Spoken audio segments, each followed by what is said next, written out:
पुणे नाशिक महामार्गावर दुचाकी आणि कारचा अपघात झालाय। कारनं 2 जणांना चिरडलंय, एकाचा जागीच मृत्यू झाला। आमदार दिलीप मोहिते पाटील यांच्या पुतण्याकडून हा अपघात झालाय असं कळतंय। या अपघातात ओम भालेराव यांचा जागीच मृत्यू झालाय। मध्यरात्री पुणे नाशिक महामार्गावर ही घटना घडली। त्याच्यामध्ये दोघांना चिरडलं गेलंय, एकाचा जागीच मृत्यू झालाय। ओम भालेराव असं मृत्युमुखी पडलेल्या व्यक्तीचं नाव आहे। अपघात झाला तो रात्रीच्या वेळी झालेला अपघात आहे। अपघात झाल्यानंतर मला ज्यावेळेला फोन आला त्यावेळेला मी माझ्या पुतण्याला स्वतःहून पोलीस स्टेशनला हजर व्हायला सांगितलं। पोलिसांनी अटक केलेली नाही, आम्ही स्वतःहून त्या ठिकाणी हजर झालेलो आहे आणि या सगळ्या याची गुन्ह्याची चौकशी पोलीस करतायत। जोपर्यंत पोलिसांचा तपास होत नाही, नेमका कोण दोषी आहे हे जर पोलीस शोधत नाही तोपर्यंत याच्यावर भाष्य करणं चुकीचं ठरेल।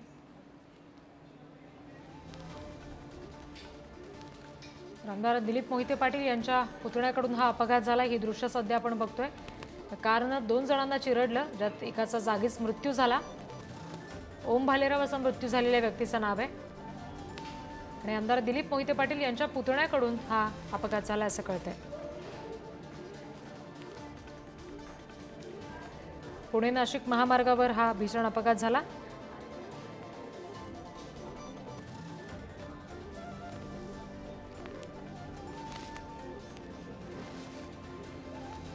प्रतिनिधी तुषार जरेकर सध्या आपल्याशी जोडले गेले, त्यांच्याकडून अपडेट्स घेऊयात।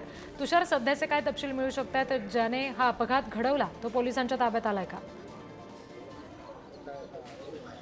नक्कीच गौरी, एकंदरीत जर आपण पाहिलं तर मी सध्या त्या स्पॉटवरती आहे आणि त्या स्पॉटवरती खरं तर जो अपघात झालाय त्या ठिकाणी आहे। एकंदरीत जर आपण पाहिलं तर हा समोरून जो रस्ता येतोय तो नारायणगावकडून पुण्याकडे जाणारा रस्ता आहे। म्हणजे हाच तो पुणे नाशिक हायवे, नाशिकवरून पुण्याकडे जाणारा हा रस्ता। याच मार्गावरून आमदार दिलीप मोहिते पाटील यांचे जे पुतणे आहेत मयूर मोहिते पाटील हे पुण्याच्या दिशेकडे जात होते आणि त्याच वेळेस ते भरधाव वेगाने असणारी त्यांची जी गाडी आहे ती या ठिकाणी येऊन रस्त्याच्या अक्षरशः विरुद्ध बाजूला दुसऱ्या बाजूने येणारा जो तरुण होता तो खरं तर कळंब किंवा नारायणगाव या बाजूला जात होता, तो मनसरकडून जात होता। मात्र त्या गाडीला अक्षरशः त्यांनी दुसऱ्या बाजूला त्यांनी टक्कर दिली आणि त्याला चिरडल्याचा हा प्रकार घडला आणि त्यामध्ये त्याचा दुर्दैवी एकंदरीत मृत्यू झालाय। दुसरीकडे जर आपण पाहिलं तर प्रत्यक्षदर्शी खरं तर त्या ठिकाणी होते। अक्षरशः काय एकंदरीत हा जो संपूर्ण प्रकार घडला, कशा पद्धतीने हा ऍक्सिडेंट झाला? ऍक्च्युअली मी माझं मनसर या ठिकाणी दुकान असल्यामुळे संध्याकाळी 9 वाजता दुकान बंद करून ह्याच रस्त्याने जात असतो। टाकेवाडीला मी राहतो। नॉर्मली ह्या रस्त्याने मी चाललो असताना माझ्या गाडीचा नॉर्मली स्पीड 45-50 आसपासच असतो।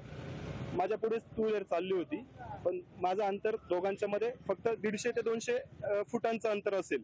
ज्यावेळेस पिकअपच्या मागणं जी सफेद कलरची येणारी गाडी अचानक ओव्हरटेकला बाहेर निघाली, त्यावेळेस माझी मिसेस आणि आम्ही दोघे एकदम ओरडलो की आता नक्कीच अपघात होण्याचे चान्सेस आहेत। आणि असं बोलतोय तोपर्यंत त्या मोठ्या गाडीवाल्याने 2 व्हीलरवाल्याला उडवलेलं होतं।